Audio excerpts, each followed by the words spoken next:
Oh, that's Thomas. He used to follow me around before he left the cannery.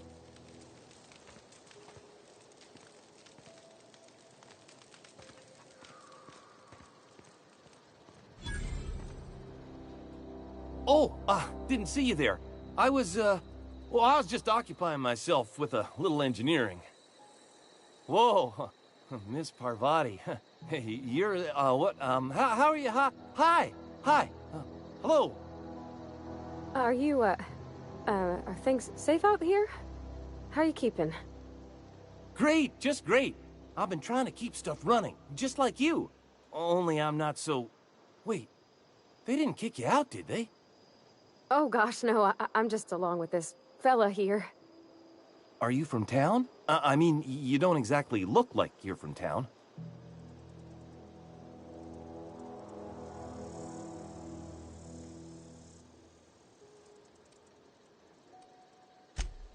Sorry, I just wasn't sure if you were from town or if you were one of us.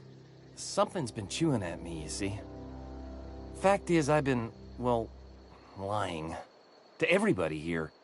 Camp thinks I'm a mechanical genius, but I couldn't fix a busted chair. I'll take all the help I can get. I set my mind to learning the craft of the engineer, you see. I want to make something of myself. You ever heard of the Young Spacer's Guide to Mechanical Engineering? Comes in a set of 3. If I had my hands on one of those data pads, I could teach myself the ins and outs. Those are good. My dad kept a copy with him when he was working in the cannery. I know the old community center kept a copy. Should find another one back in town. If you could find me even one of those pads, I'd be greatly obliged.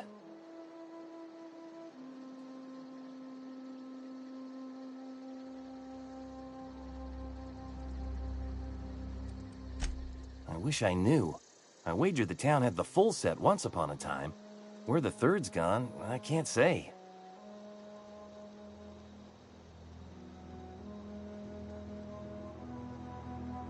Would you? I'd be grateful. What's on your mind?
If you're hungry, there's meat turning on the spit outside. If you're bearing illness, find a place to lay your head down and I'll fetch you a poultice. Whatever your troubles with Edgewater, leave them at the gates and be welcomed here. Any questions, dear?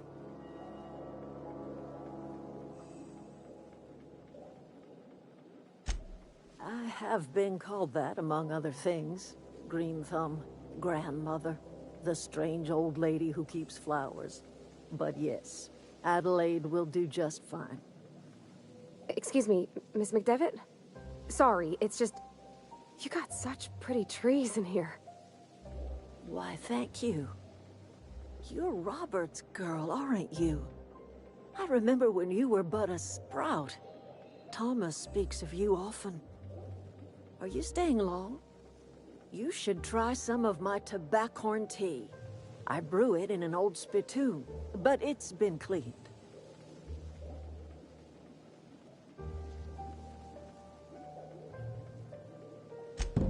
Reed Thompson, You here on behalf of that cold-eyed reptile? Let's hear it. What's Reed's idea of peace, then?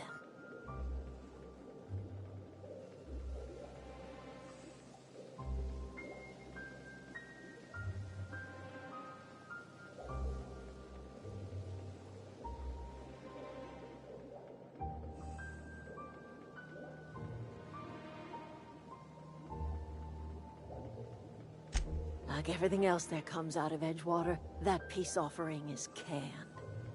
I and my own are living just fine out here by ourselves.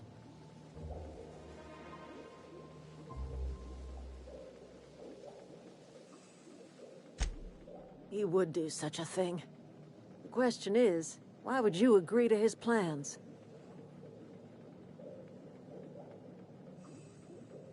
Cannery's got a regulator. You want ship parts, you ought to rip them out of the cannery's guts and leave us be. If you're going down to the plant, you should divert power away from Edgewater and toward our end of the grid. Think about it. You'd be liberating an entire town from a lifetime of service to that odious cannery. Seems the sort of thing a hero would do.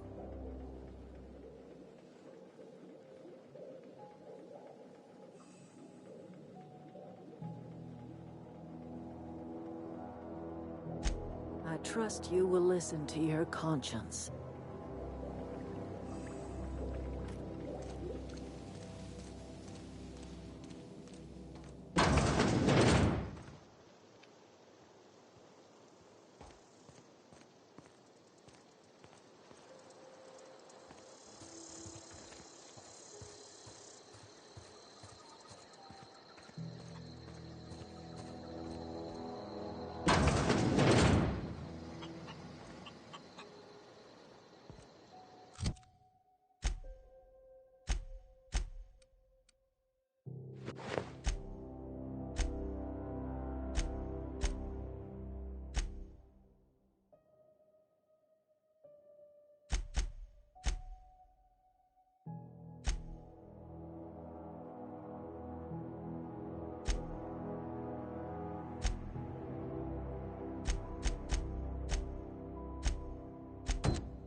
most of them!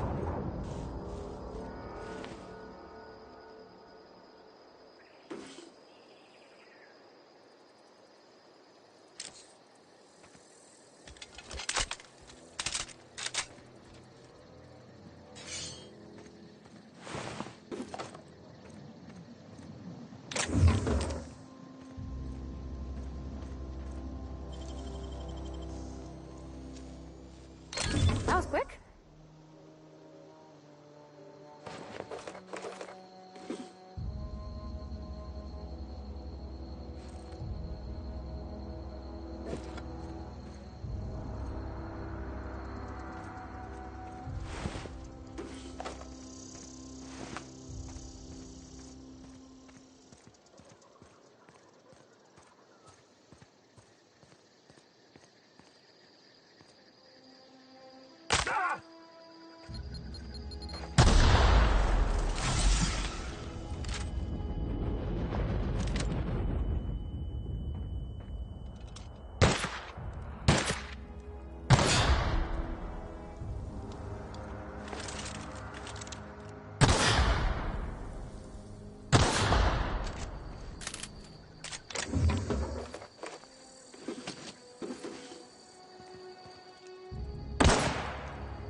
Any luck finding one of those manuals?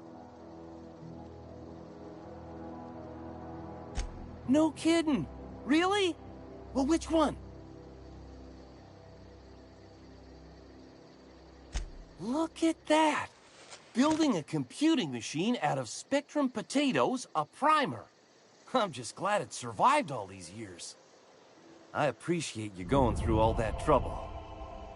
In fact, I put aside something special, on the off chance that somebody'd search out those data pads for me. Well, don't keep me in suspense. Ain't that just ironical? If I'd worked a little longer back at the cannery, I might have found this myself. 2 whole data pads? Be still my beating heart. Oh, almost forgot your payment. What's on your mind?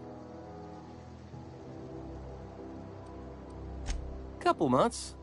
This camp's my home. People you see milling about, they're my family. At least I think of them that way. I owe them my life. Would have died in the wilderness if they hadn't chanced upon me, starving and delirious.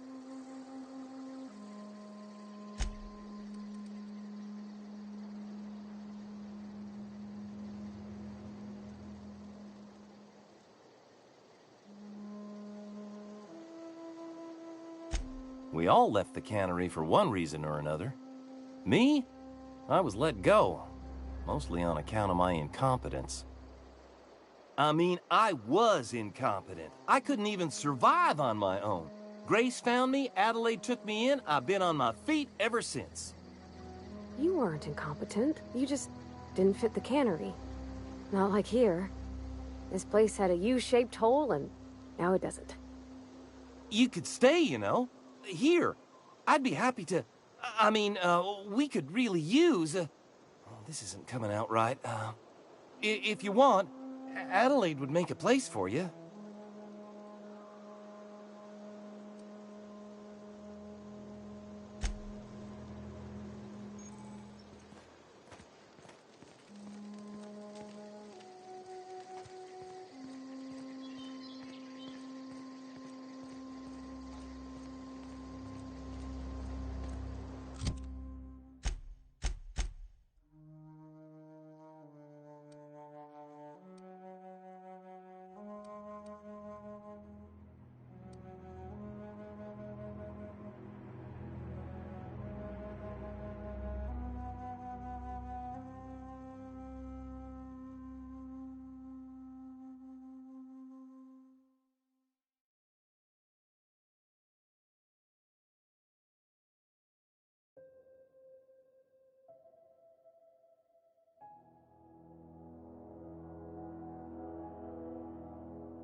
Had your rations yet?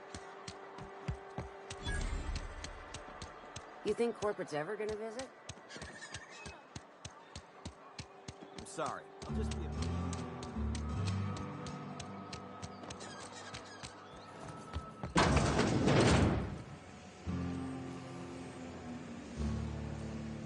Yeah, huh?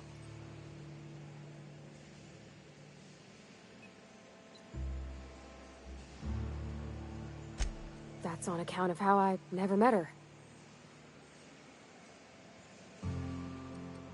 It's hard to miss what you never knew. I don't ponder it over much. She was in another division of the Spacer's Choice family. She worked in the Vale a few months, sorting the cannery computers. Her contract said any kids she had, expected or not, belonged to her office from the time of conception. So when I was born, I got sent here.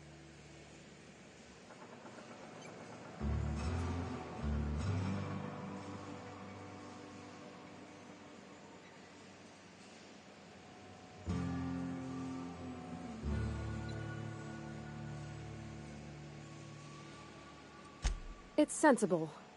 Dad just fixed machines. She did some kind of crazy math, high-level stuff. Better to raise me on his time than hers.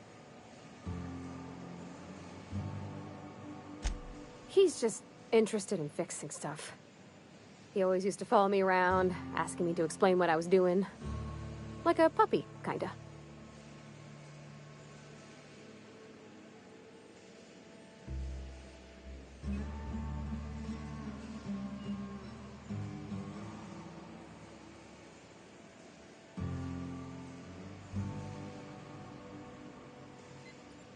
I'm just glad he's alive. That he's okay. I mean, when Mr. Thompson said he was fired, we all expected the worst.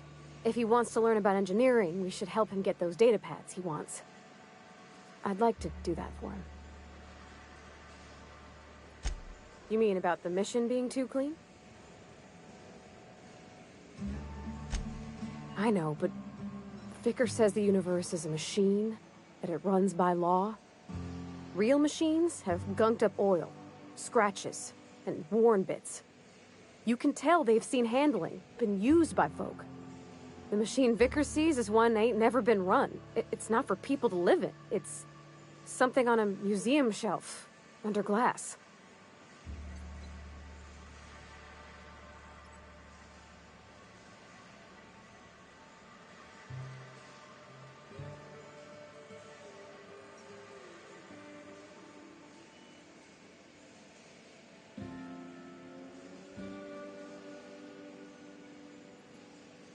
Fixing the universe is a job for somebody way better than the likes of me.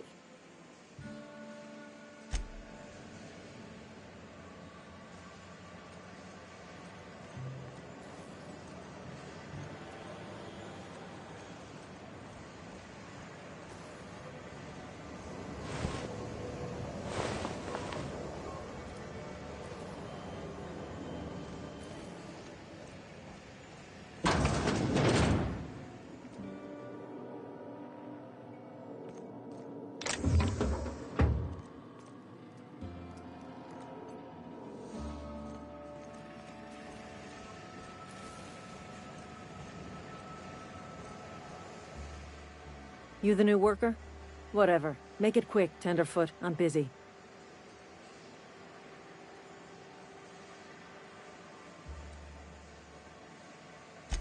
Shit. Silas still on about that. Here, take the fees. I'd appreciate it if you didn't tell Reed I was late on my payment. Because they're not my fees, and not my gravesite. Guy I worked with shot himself. I paid the bill. If you're not familiar with board law, you ought to be. Law requires delinquent gravesite fees to be paid by the deceased party's closest living relative, which meant me. Shame, though. Eugene was a good worker. Woke up one morning and put a round through his upper story. Can't imagine why. The kid was doing all right at his desk. We all thought he was an upstanding receptionist. Just between the two of us, I'm pretty shocked his weapon didn't misfire. Spacer's Choice handguns aren't the most reliable.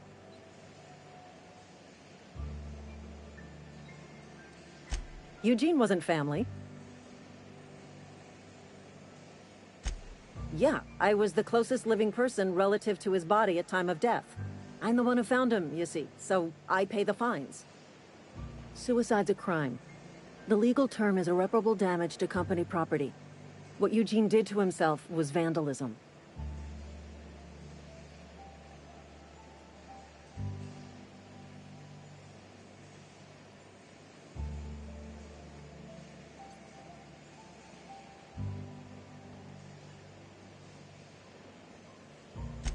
I'm plenty serious. In fact, I'm a little upset Eugene didn't think things through. In other words, Edgewater would have been penalized pretty hard. Whatever Eugene was worth as an asset, we would have had to pay out of pocket to Spacer's Choice.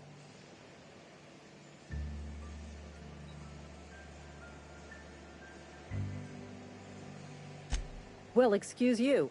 I'll have you know, Eugene was an asset to us all. May his atoms be commended to the law.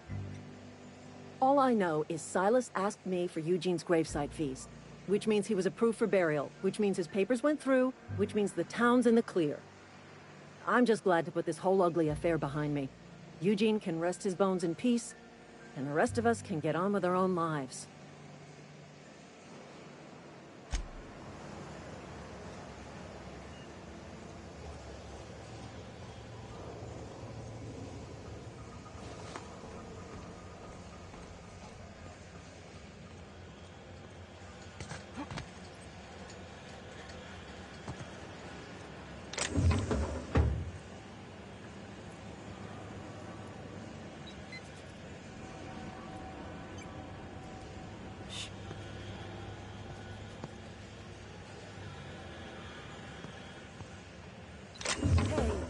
That's against... What do you think you're doing?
Gotta keep our heads up.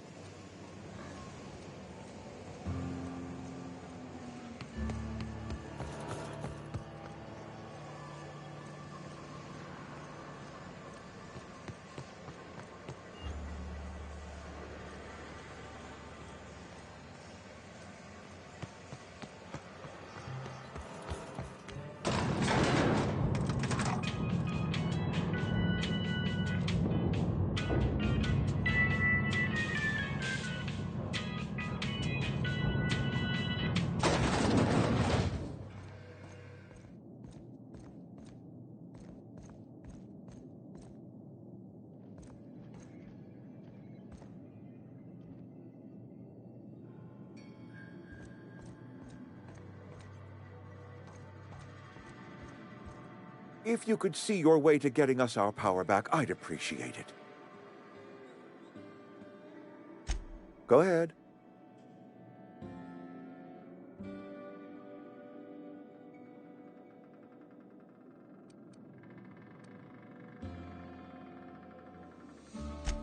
Can we not? Talking about unpleasant things always gets my bile up.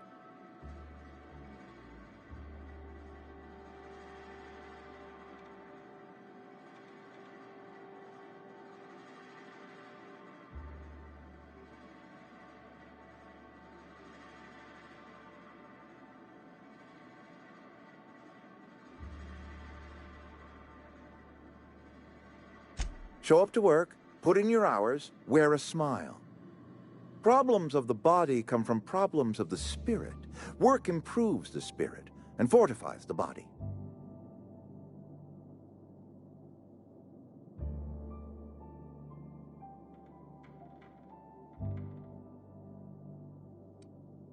And where do you suggest we find this magical panacea? Can we pan for medicine in the stream? Medicine is a rare and precious commodity. If you demonstrate you have earned the right to be treated, you will be treated. Otherwise, you must heal yourself.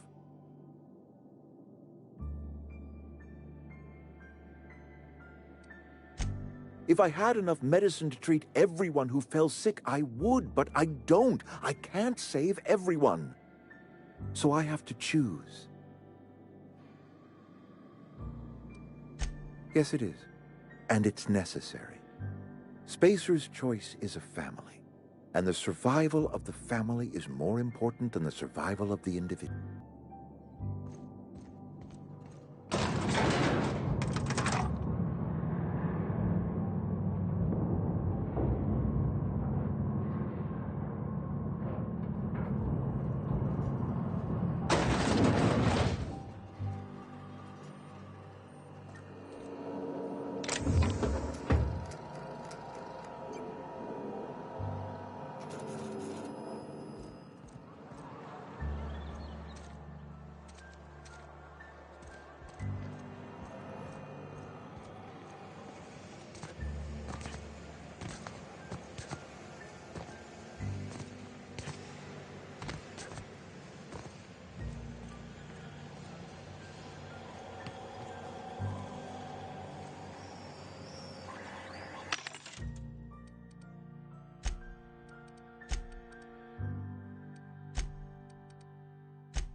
Yes, Mr. Thompson. What? Whoa, did Mr. Thompson send you? Well, you tell Mr. Thompson I'll be right at my post. Tomorrow. Bright and early tomorrow. Because I'm definitely not plagued. As spry as a spring chicken. That's old Abernathy.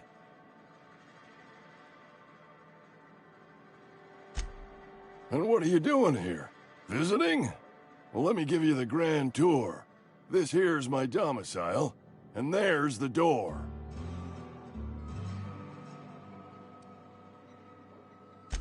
Silas knows, doesn't he?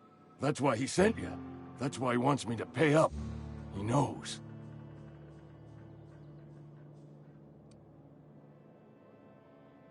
Sounds like he's already told you. You may as well hear it from me. I'm dying. I'm not long for this world. The date of my expiration is fast approaching, and soon I shall be ushered through the great cannery in the skies. Don't say that, Mr. Abernathy. You still got a couple decades in you. I'd steer clear, Ms. Holcomb.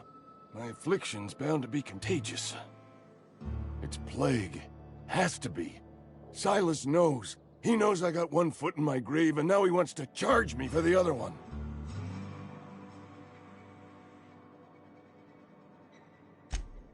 You are? Oh, wow. First time anyone's ever told me that. I'll pay your fees. I don't want any trouble from Silas. But if you could see your way to freelancing for me, I could really use the help.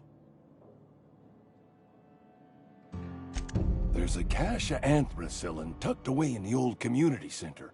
Powerful stuff. Stronger than what we got, anyway. I need you to break in, nab that medicine, and bring it back to me. You been there already? And you ain't been ground down? Haven't decided? I hired you. The nature of your employment requires you to deliver in my hand some genuine anthracillin.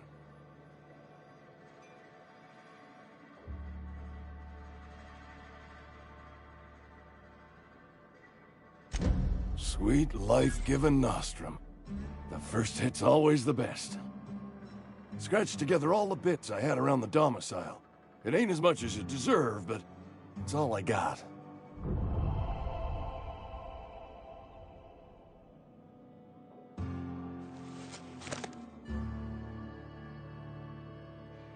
You're wringing the blood out of me. Here, you can have whatever's in my pockets.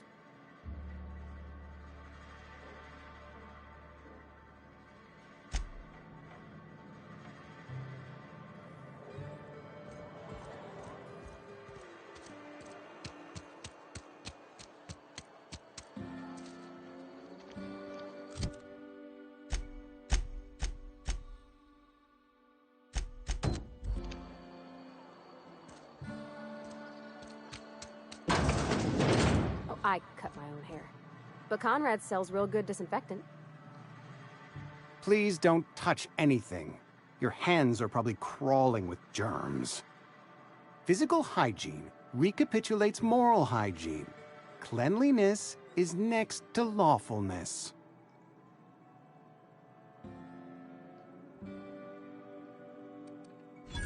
No, thank you. That's quite all right.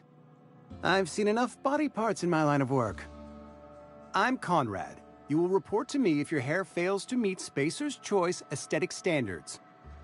You will also report to me in the event of your death, whereupon I will clean and prepare your remains for interment.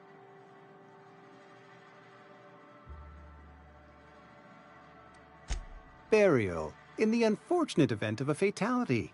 It's what a barber does. We make you presentable.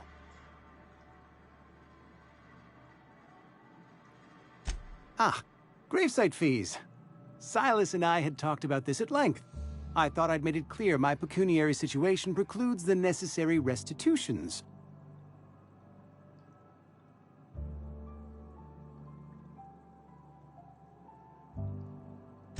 As broke as pie crust, friend. Bidless, indigent, destitute.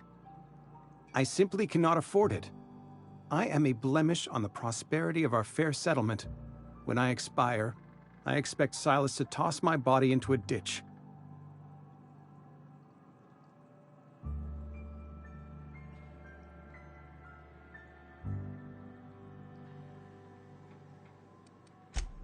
Thank you, no. I despise the cereals.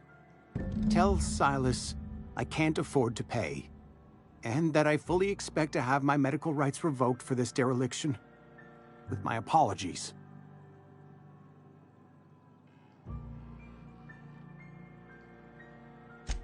Some time ago, I fell ill with the plague.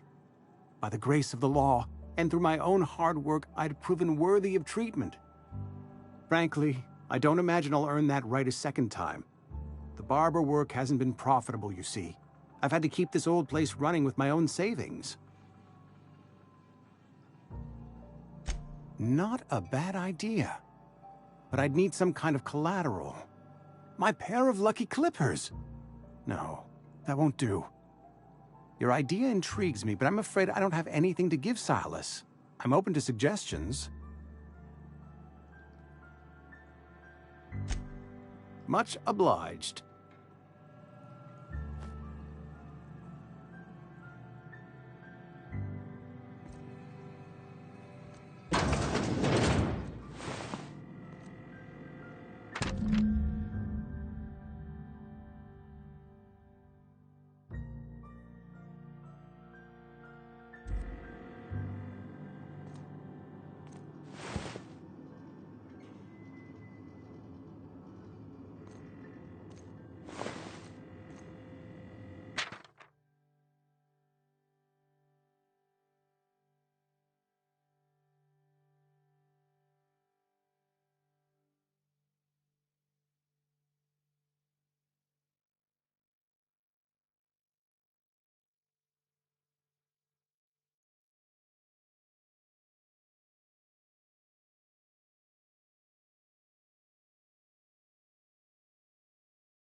What can I do for you?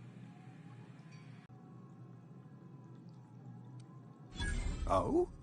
Am I in the company of a fellow doctor?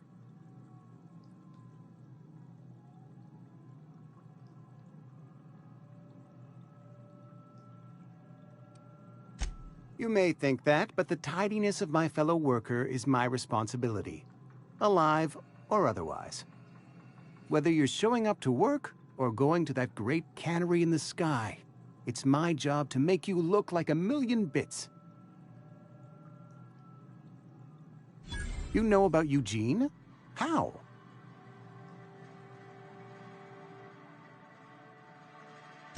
Then, you know Phyllis suggested selling off Eugene's gold teeth. I didn't approve of the idea then, and I don't approve of it now. Eugene's golden teeth were a family heirloom, representing 3 generations of poor dental hygiene. He took them to his grave.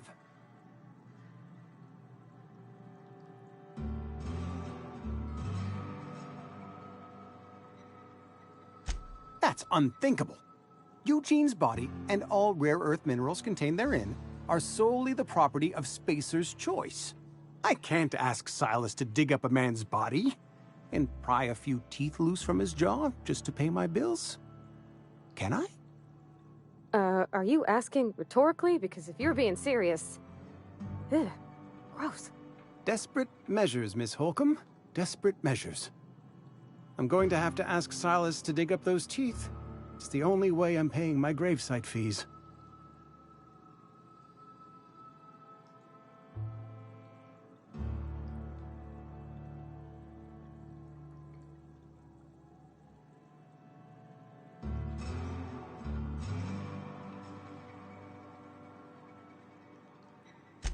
I'm sure that I have no other choice. Here you are. Gravesite papers affixed with my signature and an IOU.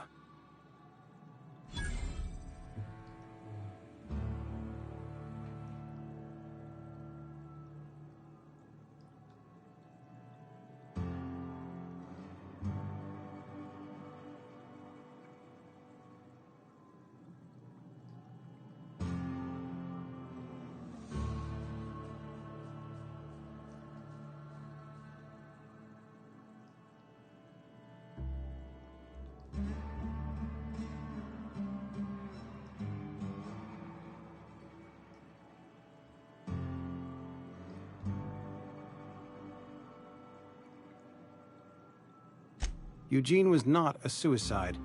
He put a bullet in his brain, yes, but that's largely a technicality.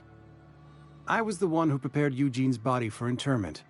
I discovered symptoms of the plague on his corpse, and I discovered medicine in his pocket. Lots of medicine. Eugene overdosed on adrenatime, which is known to cause psychosis and paranoia as possible side effects. The paranoia drove him to take his own life.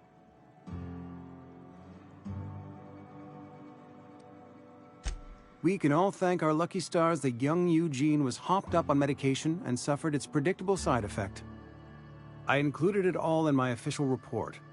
I'd like to think I saved Edgewater a great deal of money. We never could have paid the fines associated with a suicide.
Thank the law.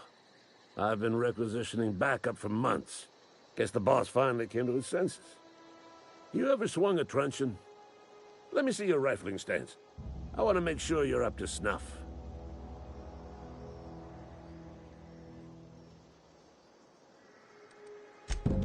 I told Silas I'd pay my dues if he agreed to join the Resistance. Guess this means he's finally heard the calling. I'm talking about mechanical soldier. Cold, heartless automatons made of iron and lies.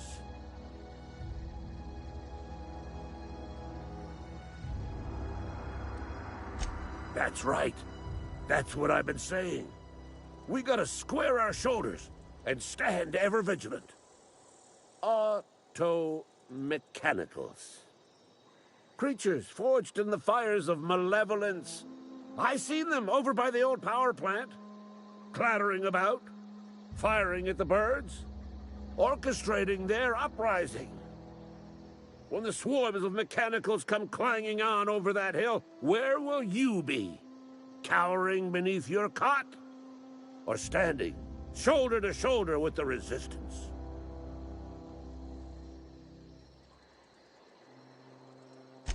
I've been gathering up a war chest over the years. Saltuna cans, mostly, some Spacer's chaw, a few bit cards.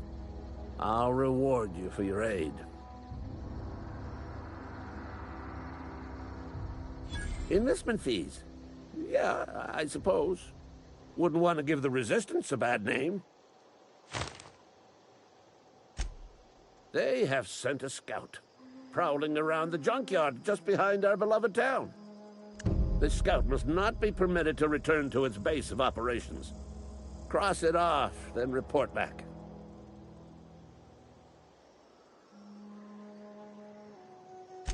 Mechanicals got a weak spot in their midsections. I think the technical term is, the blue glowy square thing.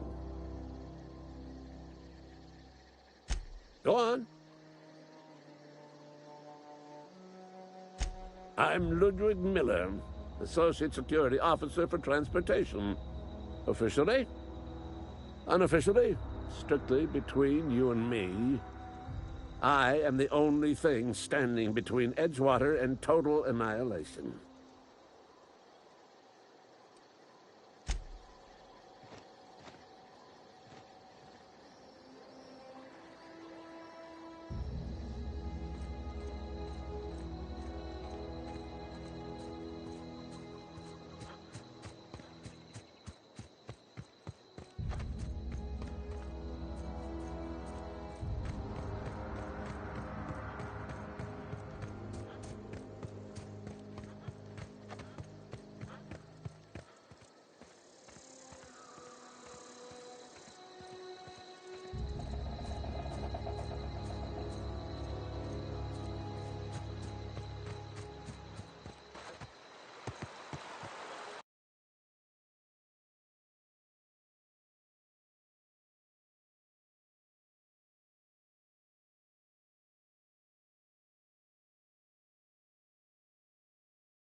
Hey, Lovely to see you about, Miss Parvati.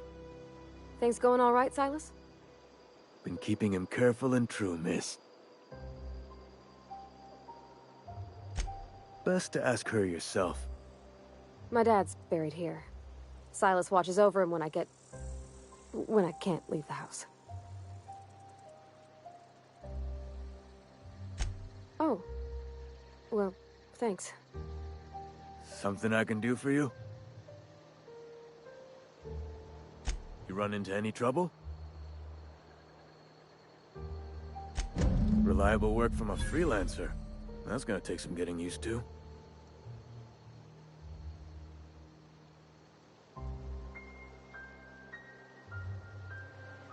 And I'll buy you a drink sometime.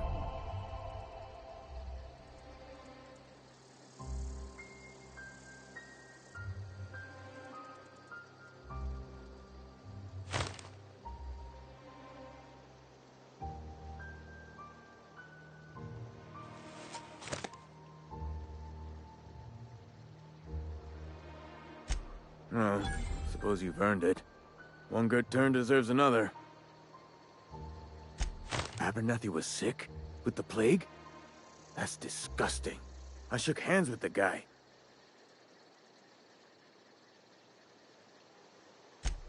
What? No. If I knew he was sick, I would have had him reported. I needed his fees because of his name. A, for Abernathy. He was at the top of my list, you see? Yeah?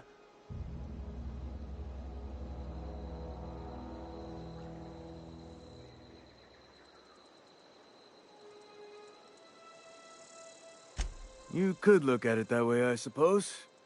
You could look at us and say, those Edgewater saps lost near every soul to plague. But you'd be wrong. We're survivors. Loyal company folk, brave in the wilds. Every now and again, a virulent plague sweeps through our town. That's life on the frontier, I suppose. A body grows accustomed.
Ah, he ain't over it.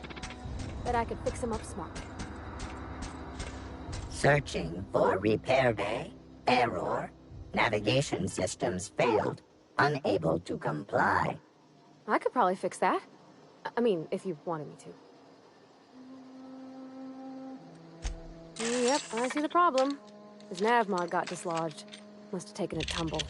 Just gotta give it a good push and wait for the click. There we go. Jeremy's good as new. Well, new by Spacer's Choice standards anyhow.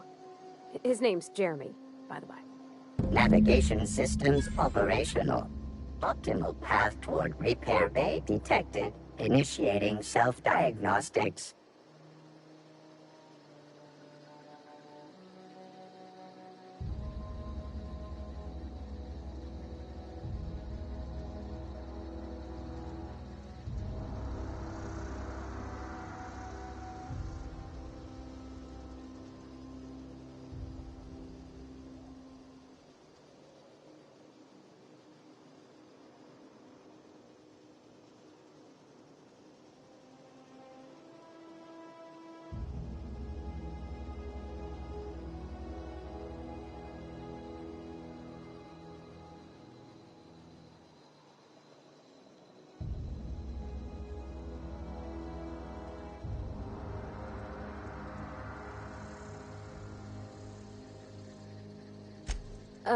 I don't reckon Jeremy understands the concept of trade.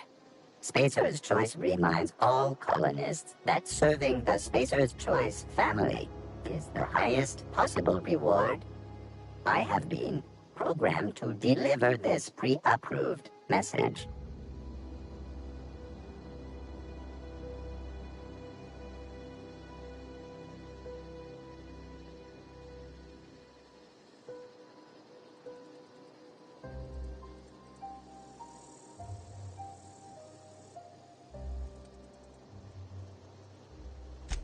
Be more careful out there, Jeremy.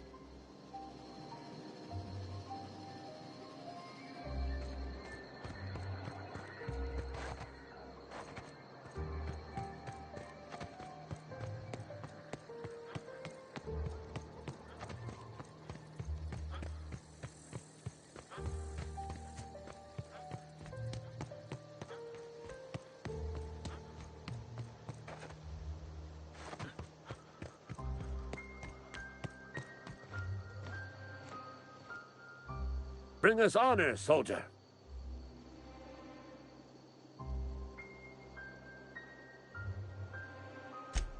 You beat that scout to scrap with its own legs? Pulled its optic cables out its head case? Actually, don't tell me. Rather use my imagination. You're a passing fair soldier, I will confess. But you are one, and the enemy is legion. What you need is an equalizer. A weapon to strike fear in their cold, mechanical hearts. Cantina, lavatory, behind one of the toilets. That's where I've kept it hidden all these years.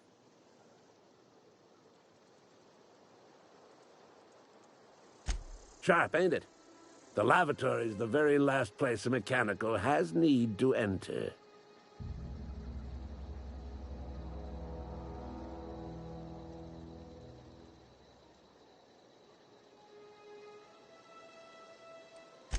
On the double, soldier.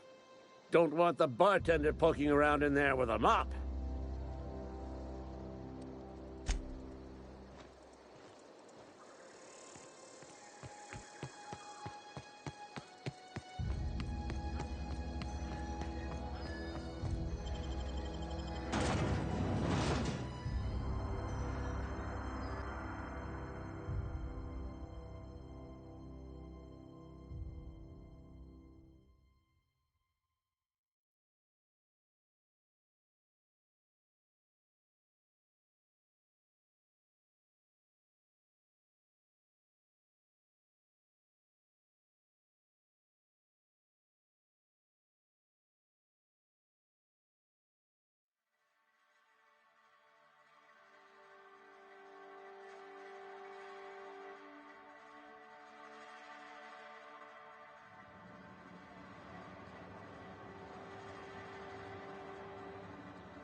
Something got you down?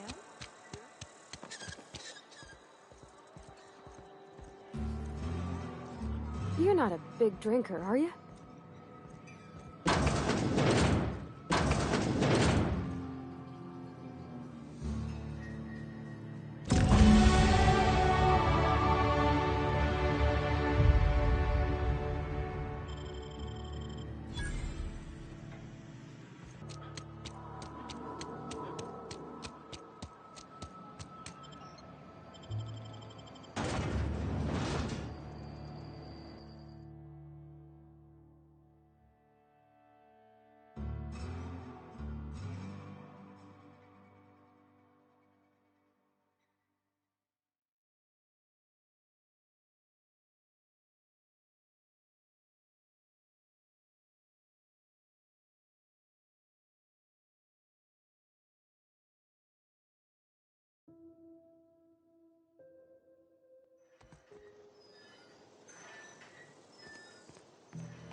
Bring us honor, soldier.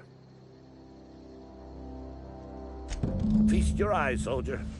This here is a genuine Spacer's Choice injury customizing unit, designed to deliver a lethal blast of electrical discharge. I call it the Hand of the Law. You ever want to see a mechanical flailing around like a grounded fish? You stick a couple thousand volts in its guts. With compliments from old Ludwig. Time's come for you to journey down into the black heart of the enemy's camp. I'm talking about the old geothermal plant. Unfortunately, the old plant lies outside my board-given jurisdiction. You'll need to get a passcode from the boss, Reed Thompson.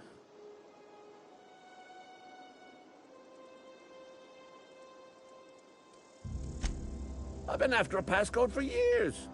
Boss said no on account of my gross incompetence with all matters related to security.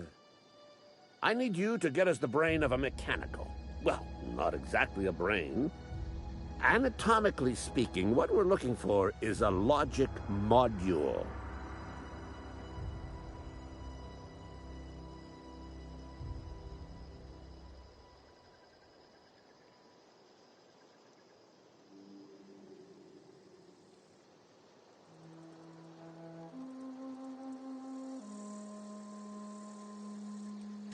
There's the rub.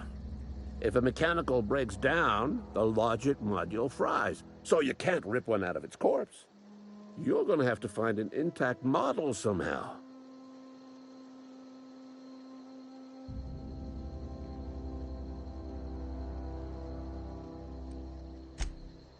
I don't reckon so. I work with gears and pistons and such. Stuff you can put hands to. Computers and mechanical brains are outside my ken. You know, she names the mechanicals she fixes. Calls them Bess and Clancy and so on. Keep a careful eye on her. Could be a sympathizer.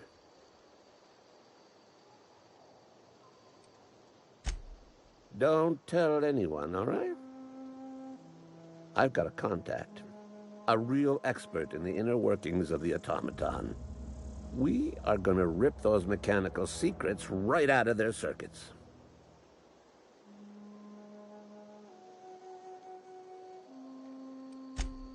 Well, excuse me. What I meant was I'm going to get a contact. I didn't know I had to be all prissy about my grammar around you. If you die horribly, I will pour out a can of Zero-G to your memory.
of them.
I always wanted to poke around in here. Professing.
control room should be off to...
the right. I hope we're doing the right thing.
Three switches.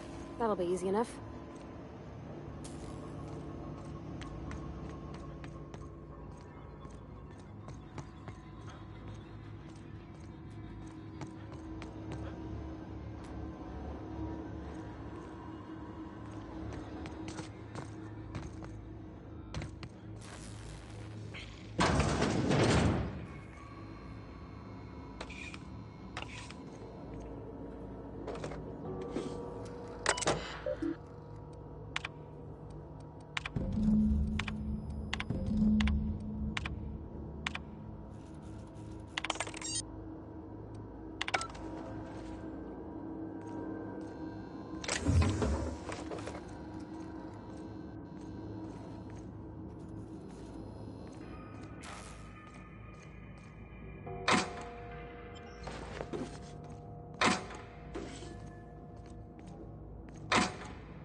Self-diagnostics complete.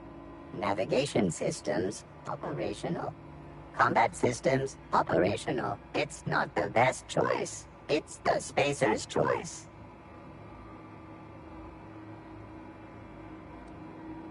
All systems fully operational. Return journey successfully completed. Spacer's Choice would like to thank you for complying with your duties. Hostile actions towards Spacer's Choice mechanics are contrary to logical directive. Conclusion: all hostile automechanicals must be defective in compliance with Spacer's Choice policy. All defective automechanicals must be permanently dismantled. Please allow me to assist. Affirmative. Mechanicide protocols loaded. Awaiting confirmation.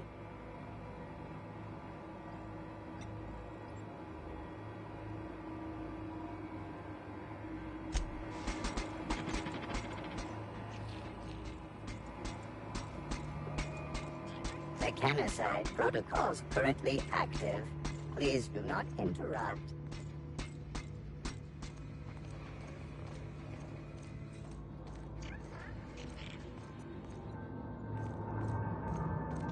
No, just leave me alone.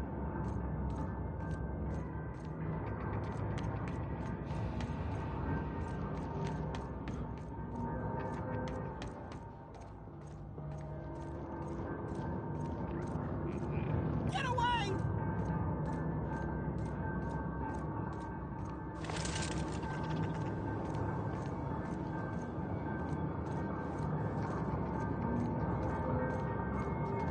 No, just leave me alone.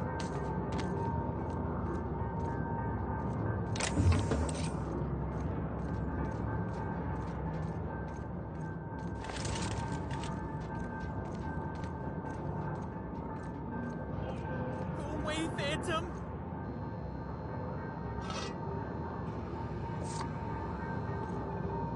You're not real! You're not real! Get away from me, Phantom! Shoot! Scram!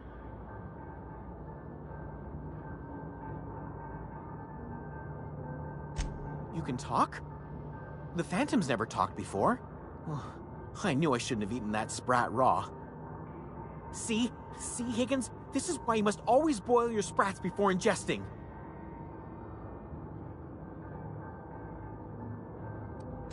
Clearly, I mistook you for one of the phantoms of my imagination, which terrorized me on occasion.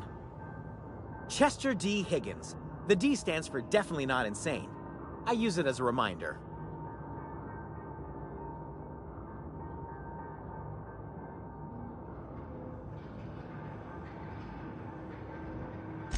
Oh, Higgins has been many things over the years. Sprat Wrangler, Saltuna Critic, Aetherwave Personality, Chairman of the Board, Galactic Defender, Sisty Pig Tycoon.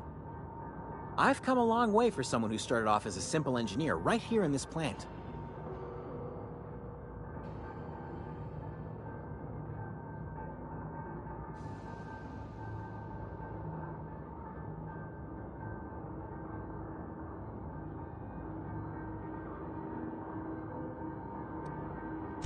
Jimmy'd opened the vending machines. That lasted a good couple of months. Eventually, I had to resort to more unconventional means of filling my insides.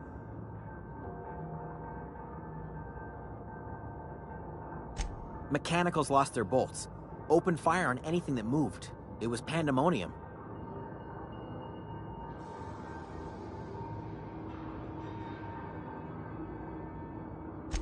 I was on cleaning duty at the time. My old boss had me scrubbing pipes when the killing started. So, as usual, I missed out.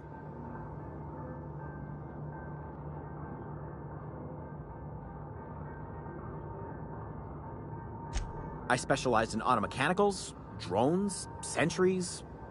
Repaired them, maintained, upgraded. Did it all from my old workroom just over in the next section.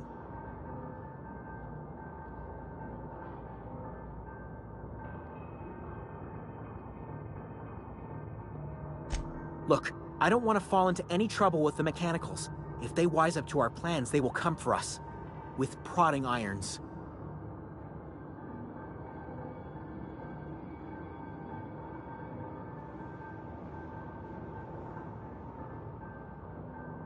You know, you remind me of myself back when I was an intergalactic adventurer. I discovered a flaw. Their hostility levels were hardwired to maximum.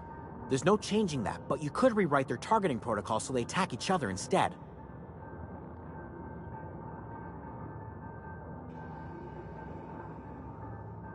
Yes, that's exactly it.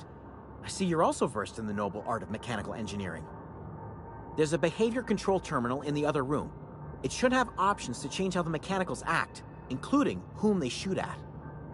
Oh, that reminds me. You'll need my passcode to access the behavior control terminal. Here, let me just write it down for you. Funny thing, I was working on a logic module just before the mayhem started. Security chief found me and confiscated the logic module.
Two more. What'll happen to Miss McDevitt's folk if we send power to the Vale? Yeah, huh? In the bar? When I asked if you were a drinker? Sorry. I know, it's none of my business. Most nights I watch folks out my window. When they come in here, they might be happy or sad. Mostly they're tired. When they leave, they're mad at themselves. Or they stumble into the alley and I listen to their hearts breaking.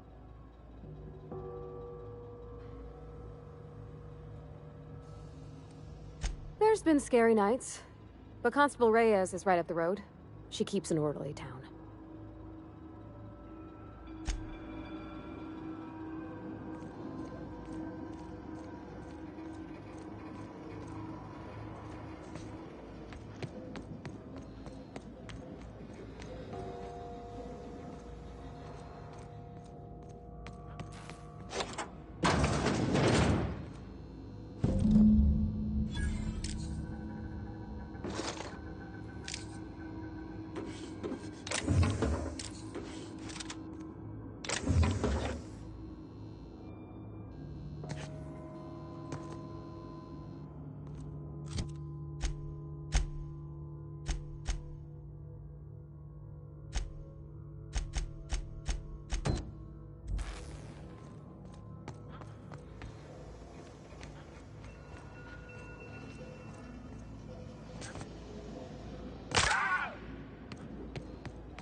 mind the steam.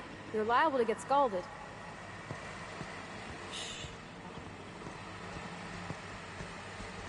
Processing. Don't mess with us.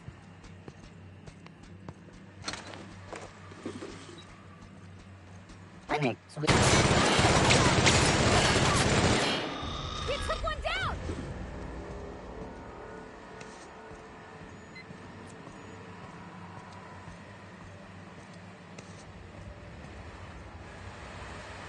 Where to go? If we send the power to Miss McDevitt, what happens to the veil? Halt. Investigate.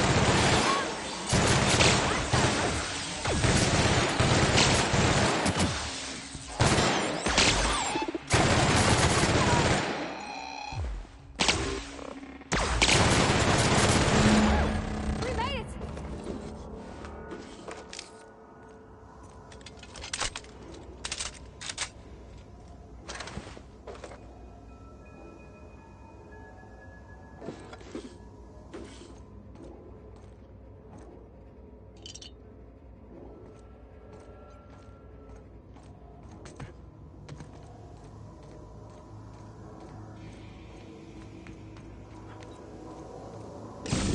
Celeste. I'm not sure what the right is. Alls I know is the decision's final.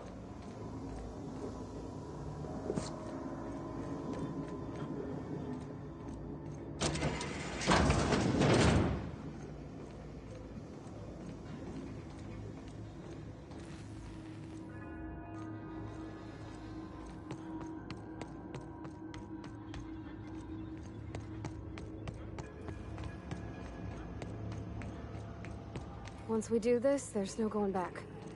Hey, mister? Look, I know you want your power regulator and all, but I just gotta ask you. Do you understand what you're about to do? I don't think you should cut off Edgewater's power. I think it would be cruel. I'm sorry.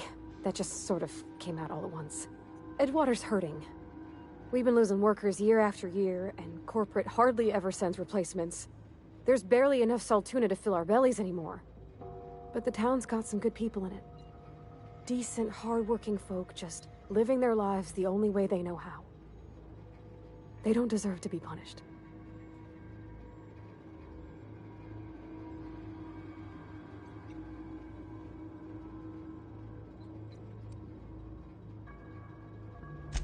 Well, that sure sounds like Mr. Thompson. If he was standing here, I imagine he'd remind us of all one big, happy Spacer's Choice family. In Mr. Thompson's eyes, those deserters... Edgewater's as good as dead. Cutting off their power might be the only way.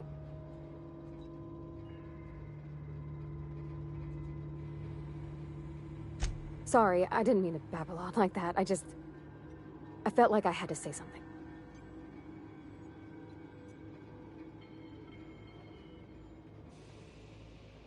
Really? I mean, wow. Thanks. No one's ever told me those words in that order.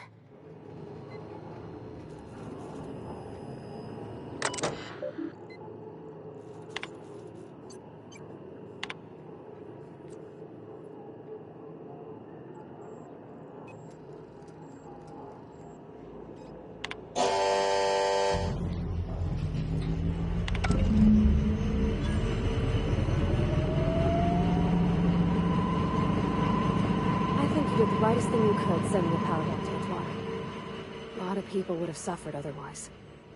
People I care for. Even if they ain't care much for me.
What's eating you? The tail. Definitely start with the tail. If you're feeling adventurous, the ears are a particular delicacy.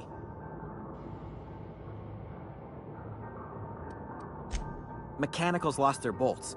Opened fire on anything that moved. It was pandemonium.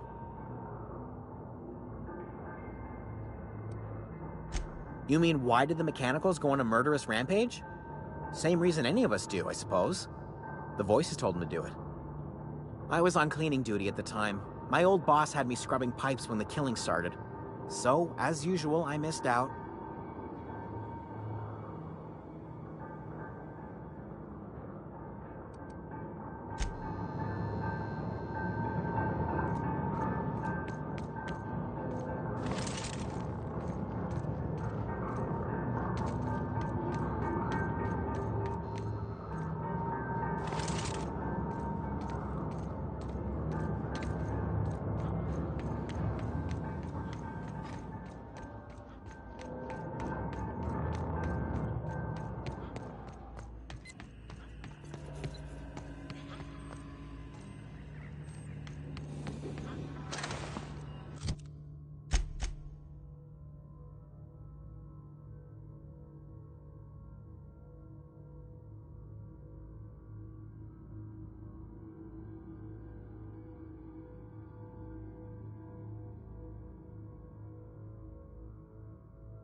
Everybody keeps staring at me. It's not my fault the power's dead. No kidding. Really? Well, which one? The geothermal plant? Now that is just incredible! You really went exploring down there? Adelaide always told us it was swarming with hostile mechanicals. That's a complete set! All 3 parts! I'm gonna be the greatest engineer Halcyon's ever seen! Aside from you, Ms. Parvati, I swear, I'll do you proud. I'm glad we could help, Thomas. I've been saving something for you. Just a little contraption I found. Should fit right into your outfit.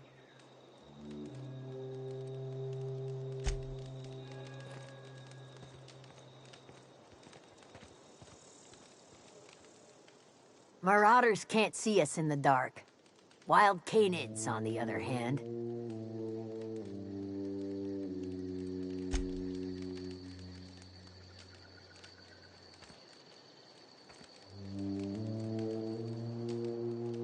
Don't see why Thomas can't just get the generator up and running. Something I can help you with? Nothing. With the power gone, we've got to conserve our supplies. You mean Zoe? Yeah, we were pretty close. Not like her to go loping off.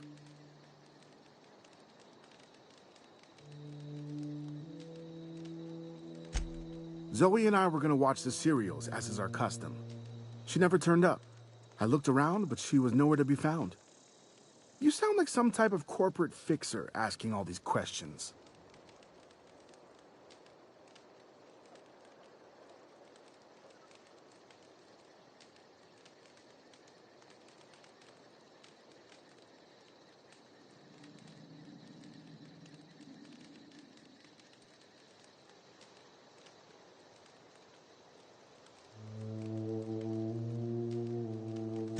Zoe was always obsessed with this serial, Masked Marketeer.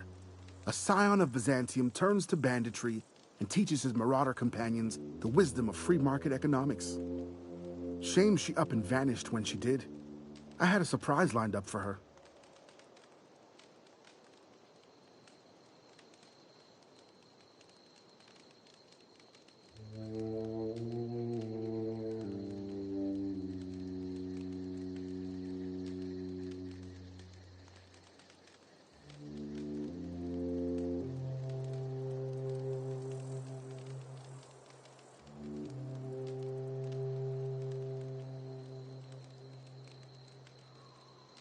Can't say I recall Zoe ever acting strange. Well, except for her habit of writing things down on scraps of paper. She called it journaling, but I think it's just plain odd.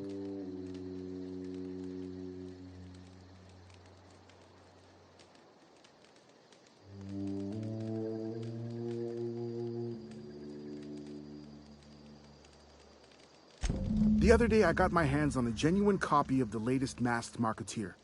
I was gonna surprise Zoe with it, but she was gone the next day.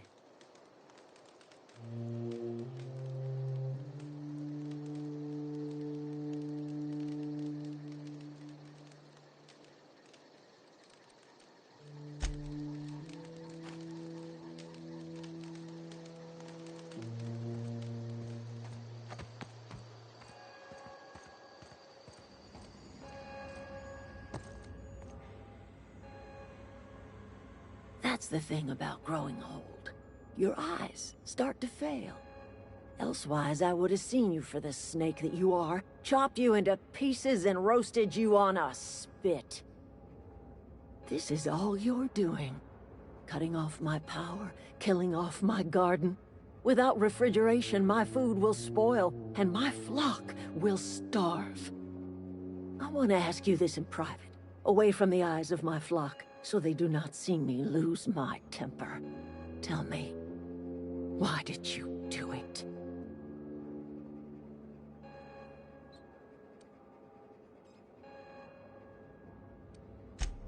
You want my flock wasting their lives in that cannery? Fine. Go and talk to them. Go talk to Grace and Thomas.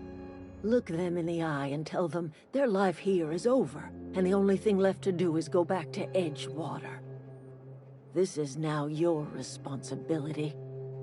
And you tell Reed Thompson that I will never return to Edgewater. I would rather die among my flowers than live under his management.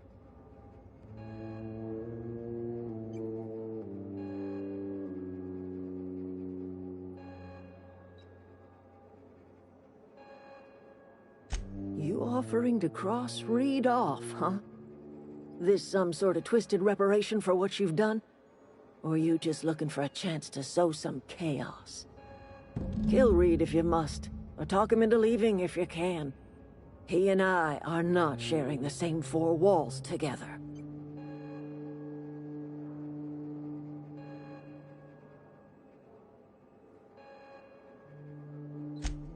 Tell Reed that I can make his people healthy again. I can end their plague. Start a new garden right in the cannery. 3 square meals for every man and woman in Edgewater. Tell him how I've made the Vale bloom again. The soil has whispered its secrets to me, and I alone know how to breathe life back into the earth. The secret is human corpses. I've been grinding them up in my fertilizer for years. Marauder, worker, don't matter much to me. The human body is rich with nutrients.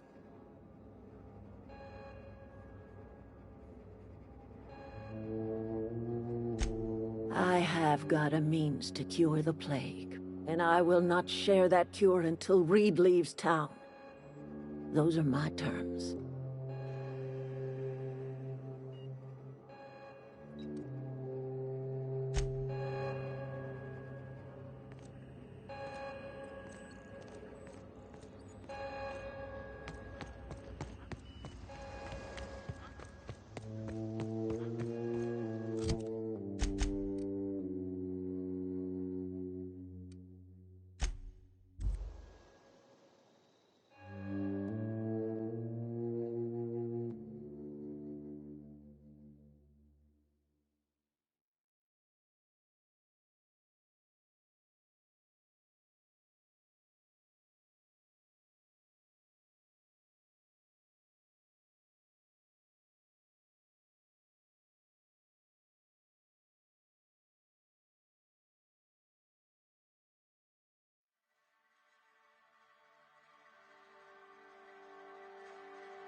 This is a fine day, friend. Power flows through our town like a cool stream of water. I trust Adelaide's people have seen their way to reason. So, when can I expect them back at their posts?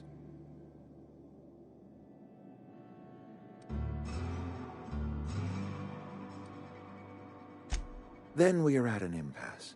Stewardship over this town has been entrusted to me by Spacer's Choice. I am not perfect.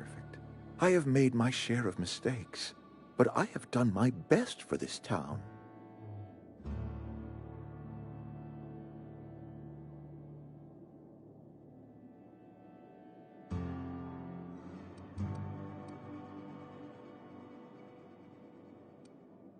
I have been holding this town together with both hands. You can't just expect me to leave.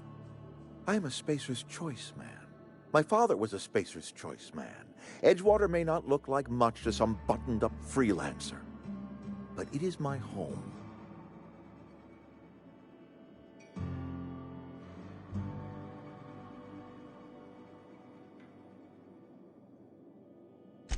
I don't believe you. Plague's a reality of life. Best treatment is a good work ethic.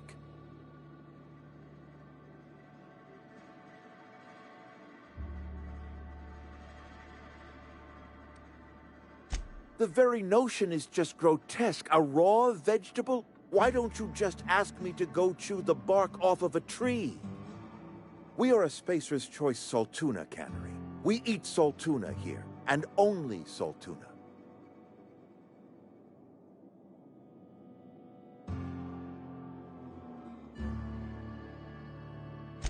I don't understand.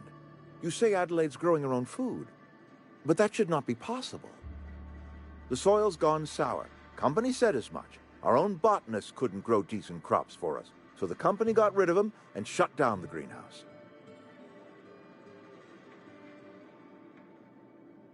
You'll excuse me for being skeptical. How exactly is Adelaide growing crops in barren soil?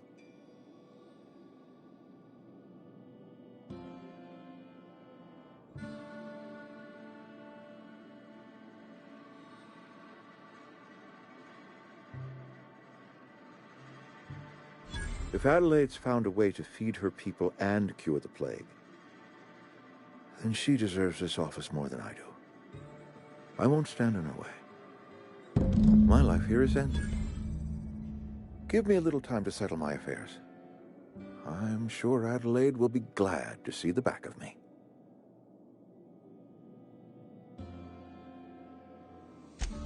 I do. Adelaide's found a cure for the plague, and she knows how to tend to crops. She's what this town needs.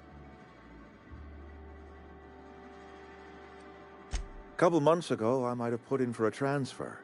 It's a big colony. Spacer's Choice has other towns. Now, I couldn't show my face in any of them. No such thing as an honorable resignation. Suppose I could find a place outside the walls, or put in for early retirement.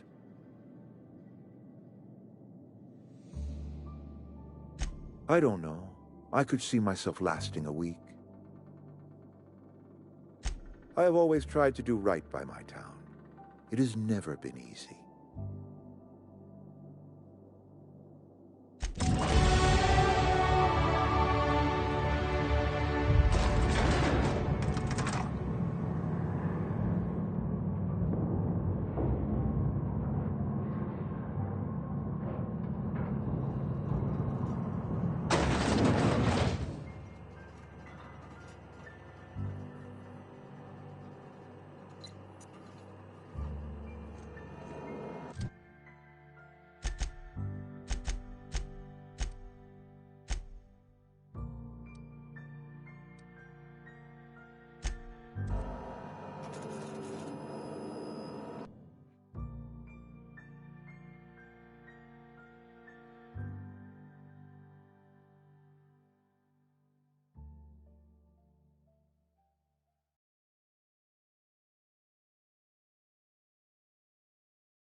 Look at that.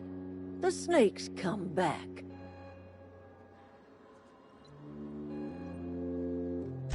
I never thought I'd see the day that Reed Thompson abandoned his post. Suppose we all have a breaking point. Suppose it's time our flock made our way back to Edgewater. We must tend to what remains of the town and carry on with our lives as best we may. You're vexing to me, you know? Injuring us with one hand, helping us with the other. Here, I'm giving you something to leave us be. It's a ransom, you understand, not a reward.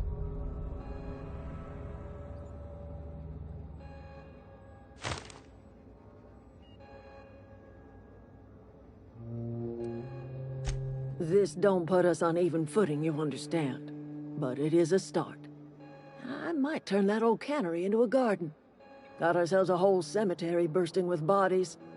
I need some time to gather my personals. Long walk back to Edgewater. Got a considerable burden to carry.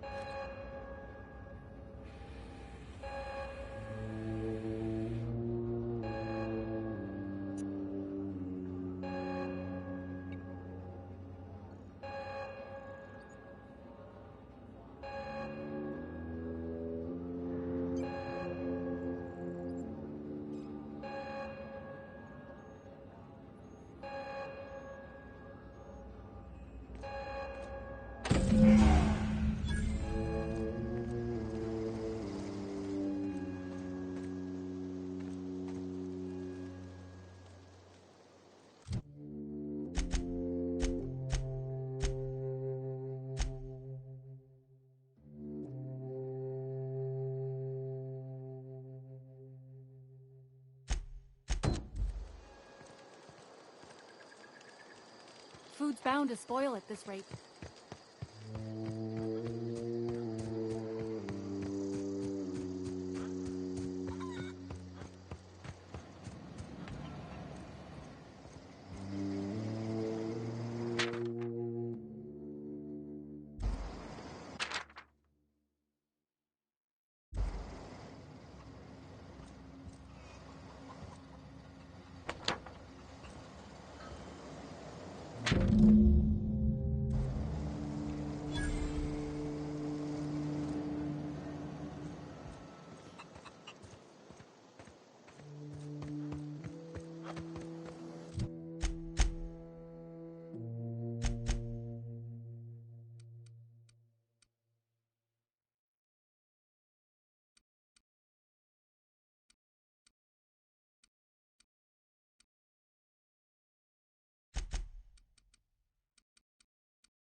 Wow, you crossed them all off, like some sort of heroic accountant running down a list. Teach me your ways.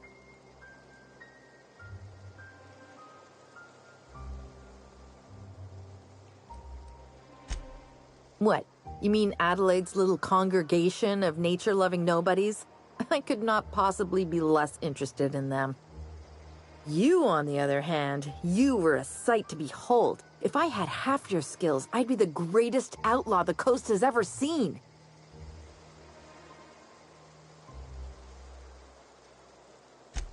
Why? Adelaide wants me back on garden duty or something? Thanks, but I'm not going anywhere. This is where I belong.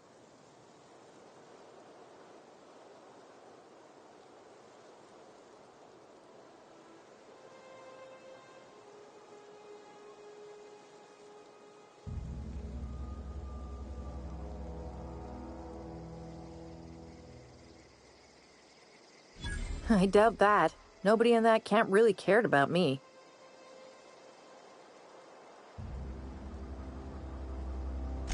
Yeah, I suppose you're right. Also, he could carry on a conversation, unlike these hooligans. I'll take my stuff and head on back, I suppose. Grace is gonna be glaring knives at me, so I've got that to look forward to. I'm great at clarifying.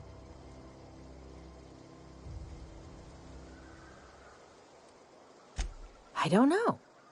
The vital processes that constitute the miracle of life are mysterious and unknowable. Oh, you mean around these guys? The Marauders wouldn't hurt me. They love me. I'm practically their queen. Yeah, must be my natural charisma.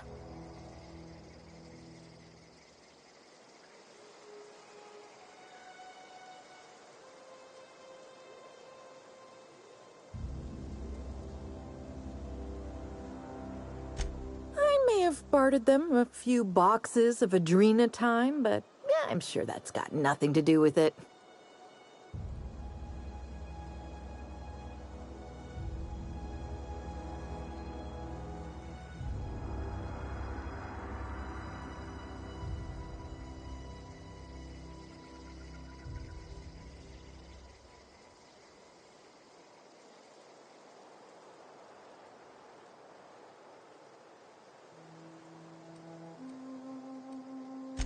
I got kicked out of Edgewater on account of falling sick with plague and stealing some medicine to treat myself.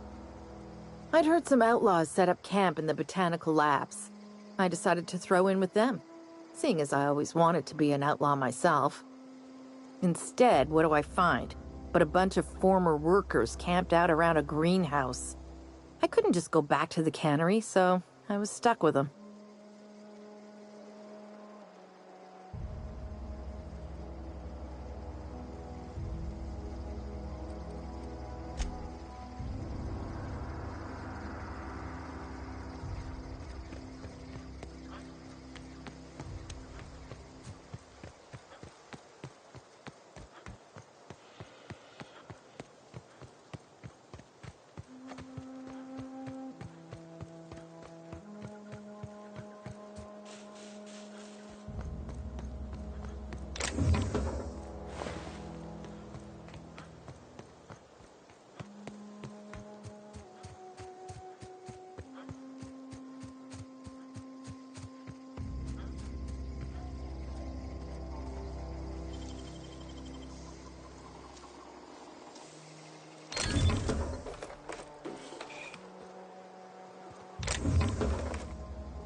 I'm not in the lightest of humors right now.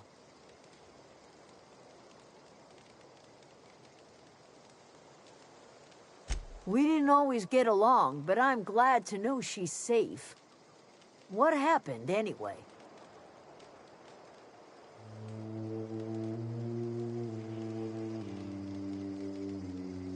Zoe joined up with a band of marauders. Zoe.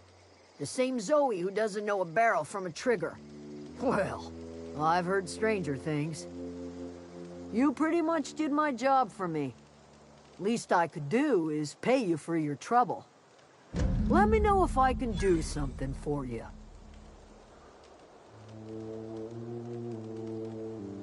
Didn't think she'd go back so long as Reed was still running the place. Something must have changed. If Adelaide's going back to Edgewater, we'll follow her.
It's a fine new day in Edgewater. The cannery hums, streetlights and faces glow. I suppose this means the two of you were able to sort out the matter?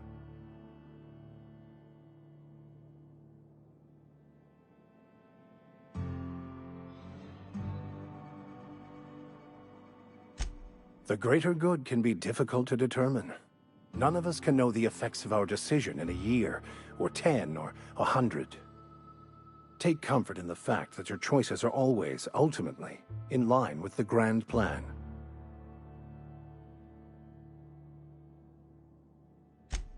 From our own graveyard, just outside the gates. And Silas had not even an inkling. What do they pay the man for? He spends all day digging graves, Vicar. Sir. Sometimes he's got to sleep. Yes, of course. My reaction was unreasonable.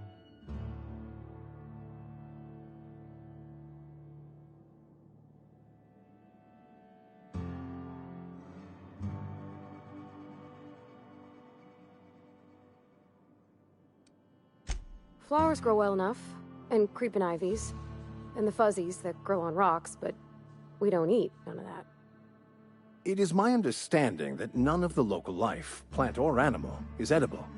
Earth crops are grown in farms, not isolated cannery towns.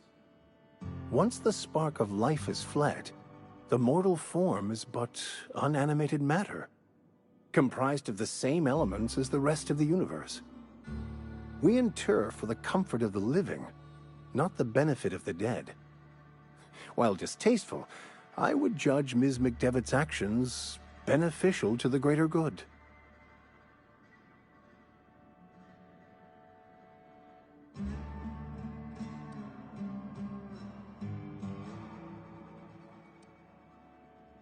Then I would counsel them to work through their emotions and assess the matter rationally.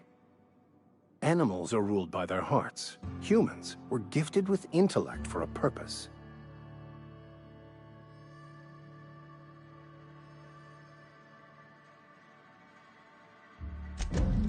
Wonderful. This is fantastic. Well worth all the sacrifices I... Wait. What the fuck is this? Is this French? I can't fucking read French. It's a law-forsaken joke is what it is. French! Ha! I was so high and mighty, preaching to the yokels about following the plan, while fighting it at every turn.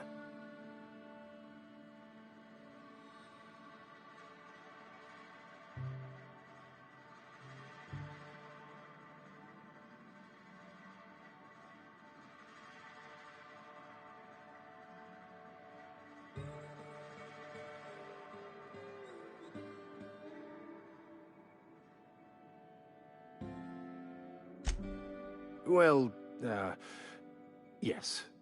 But I assure you, it was not for personal gain, only for the greater good. I've spent my life searching for the keys to unlocking the secrets of the universal equation that underlies the plan. I had hoped this book held some of those answers. I became so desperate, I even got myself assigned to this plague-ridden backwater to find the damn thing. All the time and suffering I've spent. Wasted.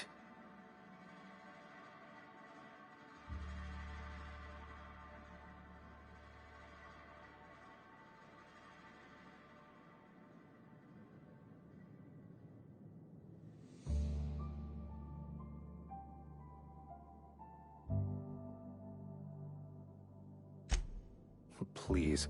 As if my life should have no greater meaning than proselytizing to a bunch of feeble-minded wretches. Nothing could be more excruciating than discussing the true nature of reality with people who have no interest beyond their next Aetherwave program. But that's neither here nor there. What I need to do now is to find a translator, obviously. But to do that, I'll first need to secure transport. You have a ship. Perhaps I could make myself of use to your crew.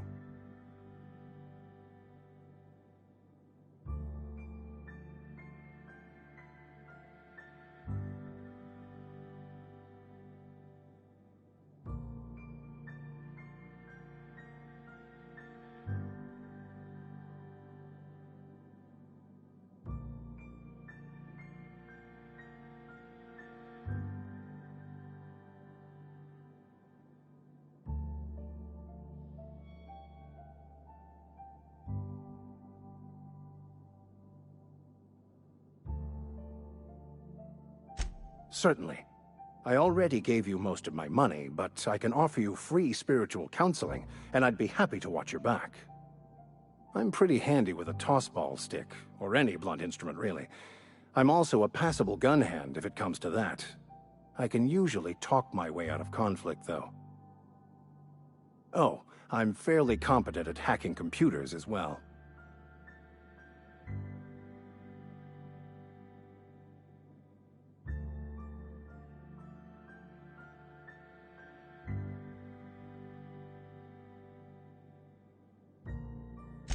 Fantastic. I promise you won't regret this. Edgewater's gonna miss you. Folk here always had good things to say about their vicar. Thank you, Ms. Holcomb. I'll be glad for the change of scenery, and to leave this place behind. It is my esteemed pleasure to serve as your crew vicar, Captain.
Never seen the Vale lit up like this before.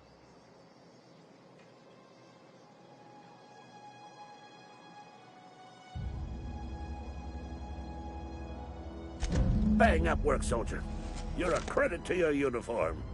Oh, that reminds me. Gotta look into getting us a uniform. So this is it, then. The key to humanity's victory over the mechanical hordes. I would reward you with the gratitude of the Resistance, but I'm guessing you want something tactile. So here's a couple of bits for your trouble, and a little something to remember me by.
Is this your ship?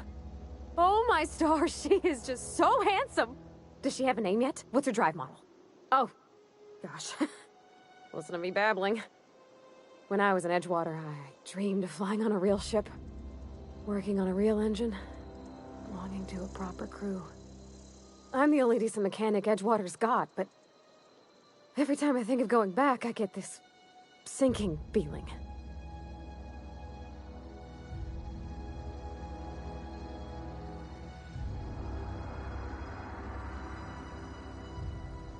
Well, it's kind of you to say that. And you're right. I wasn't happy. I want to ask you something, and you can say no. But can I come with you? I could tend to your engine. I know my G-valves for my catalyzers, and I can keep your ship singing. And if you ever need a pair of eyes watching your back, I can do that too. What do you think?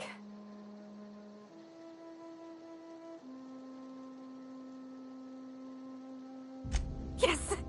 I mean, thanks. You won't regret this, mister. Captain. I can call you Captain now. Ha! I got a captain.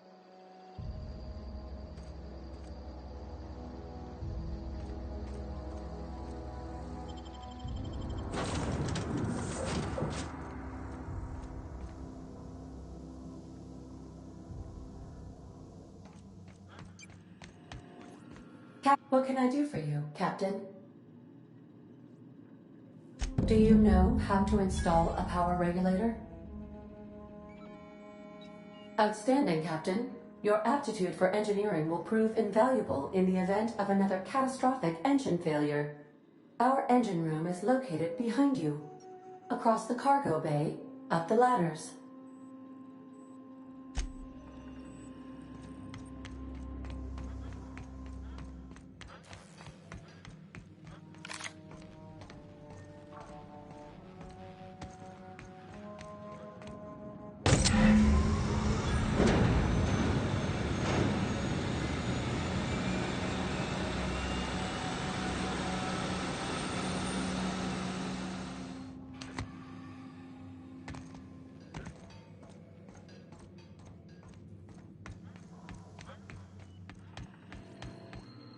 What can I do for you, Captain?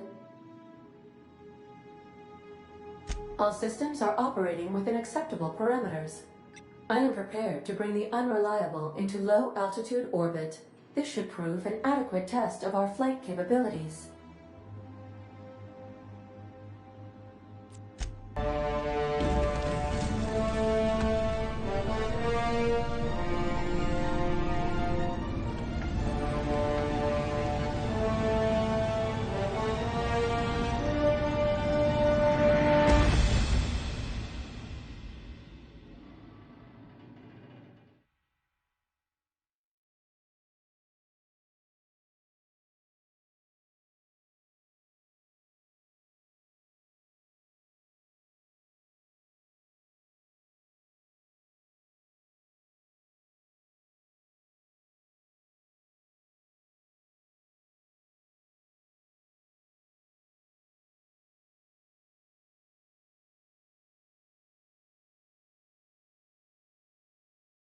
We have received a communication request from Dr. Phineas Wells. Aha, there you are. Hale and hearty, and captain of your own ship. I see you're putting the unreliable to good use. Shame about her former captain. Horrible way to die. How are you feeling, by the way? I lost track of you in that cave back there. Experiencing any, unnatural drippage? Perfectly normal side effect of thawing, I assure you.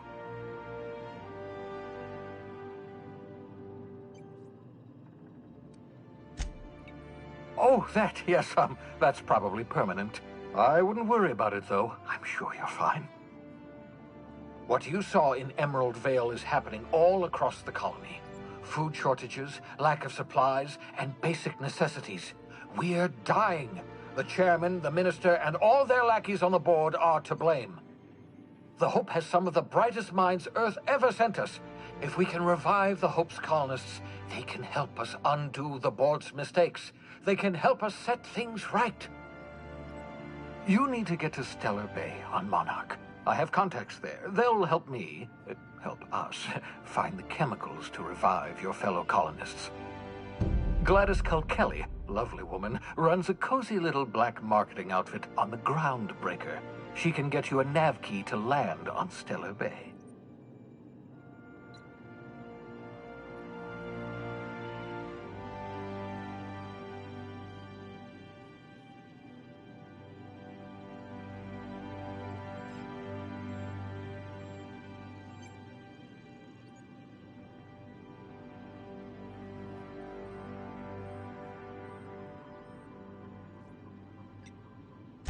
Excellent. I'll send her a wireless. Let her know you're coming. By the way, I gave Captain Hawthorne a disguise apparatus of my own design, cutting-edge technology years ahead of its time. I call it the Holographic Shroud. I'm sure it will prove remarkably useful to you. You'll find it in the captain's quarters. Excellent. I'll contact you once you've found a way to get to Stellar Bay. If you have any questions, come see me in my lab. And remember, don't trust the board. They'll try to win you over with promises of wealth and power, but it's a lie. The board's only interested in filling their own pockets. If we don't put a stop to them, they're going to run this colony to the ground. Transmission ended. If you are ready to depart, please select a destination on your navigation terminal.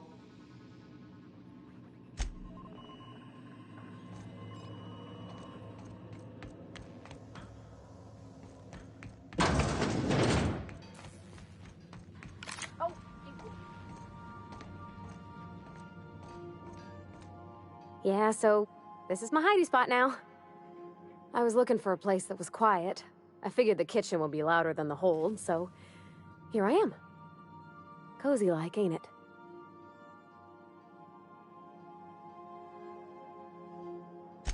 That's in pretty good shape, considering how hard Mr. Hawthorne ran it. It's a Yakita LHA 120, A2 model, I'm pretty sure. The Block 2 design scooshed in extra cargo space, but didn't change the stock engines. Probably a touch underpowered, huh? Accurate in all particulars. I conclude you are Edgewater's board-certified mechanic.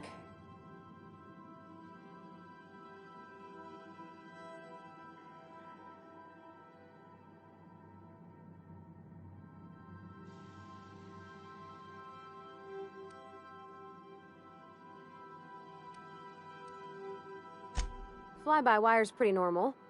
Or leastways, that's what I read in the trades. I've never been on a real ship before. Hello! I am not a board-certified mechanic, but my dad was. He taught me all he knew. Do you understand? Speech recognition is one of the many skills I have been programmed to simulate. You're not simulating it, you're doing it! I asked a question and you answered it. I am gratified you consider this facsimile convincing.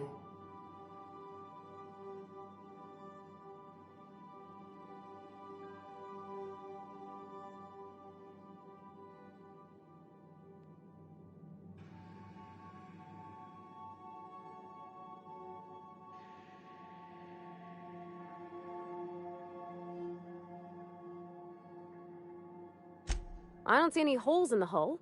I'll take a good squint at her, make sure everything's tip-top. But I think we're cooking with plasma torches. You can do that, you know.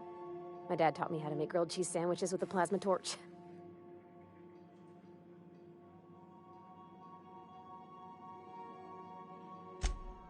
Mostly, yeah. I lived in the maintenance office near all my life. Mr. Thompson never let me forget how funny that was.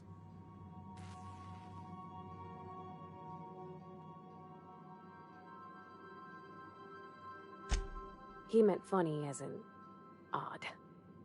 It's not normal for anyone to do as their parents. You take a vocational test. That decides your schooling and your career.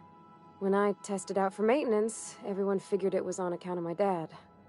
They were real unhappy with us.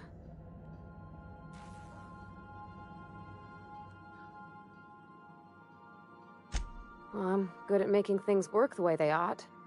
Not so much at doing such to somebody else's schedule.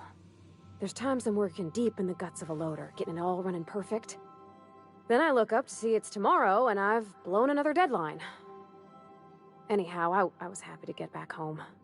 I didn't care much for schooling.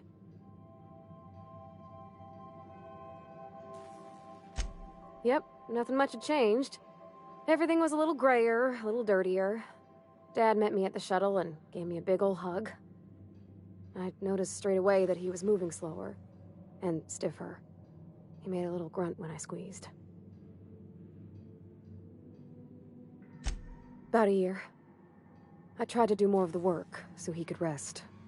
His heart gave him pains. Dad never said that he loved me, you know? I knew on account of him showing it. How he'd stay up late to help with my projects or listen to my fretting. Oh gosh. Look at the time. Sorry to bend your ears so long. And I got so much to do before this ship's in decent shape.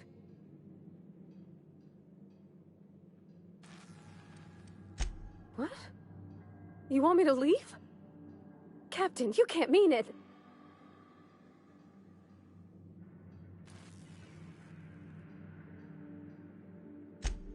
Oh, that's a relief. Thanks, Captain, for letting me stick around. I mean...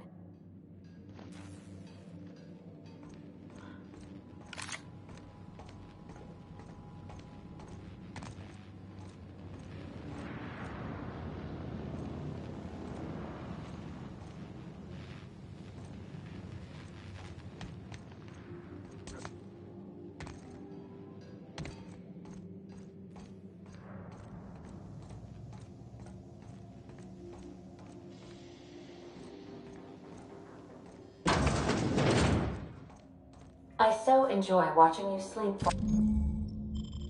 for hours on end, Captain. It's quite entertaining the way you drool and whimper.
Welcome back, Captain.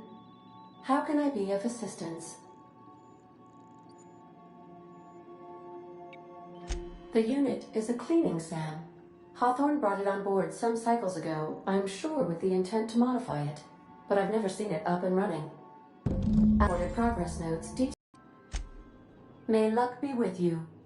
Of course, as I am sure you are aware, luck does not exist. But it seems to comfort humans to believe they possess good quantities of it.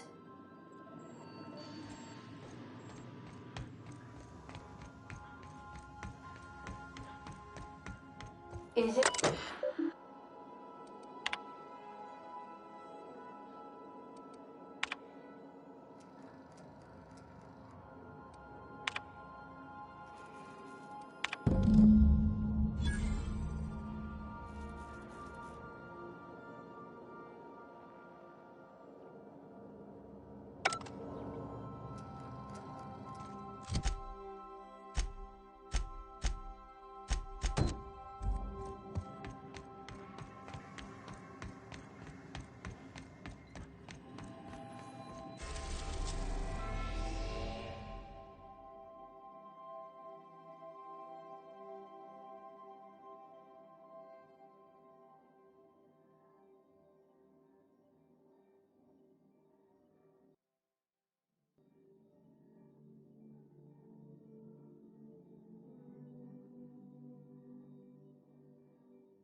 We've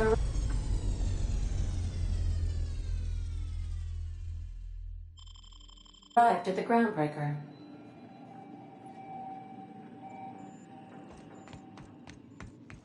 Got a sec? Hey, Captain. I heard that Groundbreaker's got a real good engineer. A lady named Junlei Tennyson?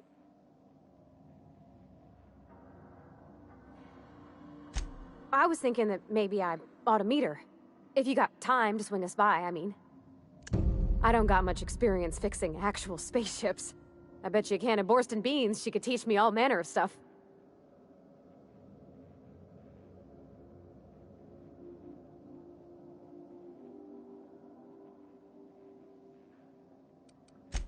Gosh, no, Captain. I aim to stay so long as I'm welcome. I figured Junlei and I could confabulate over wireless, or by message. And maybe when we put into Groundbreaker, I could stop by to visit her sometimes. But only when you don't need me with you.